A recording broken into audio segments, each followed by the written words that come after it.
This is a conventional freezer spacer. At first glance, there seems nothing wrong with it. But after intensive use, catastrophic problems arise. Far-reaching problems for the supply chain. Due to frequent use, the freezer spacer becomes weak. Because the shape changes during loading and transport, the load has a very poor airflow, which means that the hot air is not properly dissipated. Also, drip loss often occurs. This makes them very sensitive to bacteria and difficult to clean.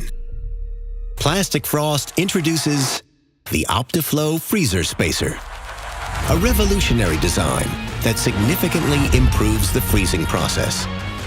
Due to its unique shape, it provides an even heat dissipation and optimal airflow, which results in 40% less freezing time. This makes the Optiflow more energy efficient.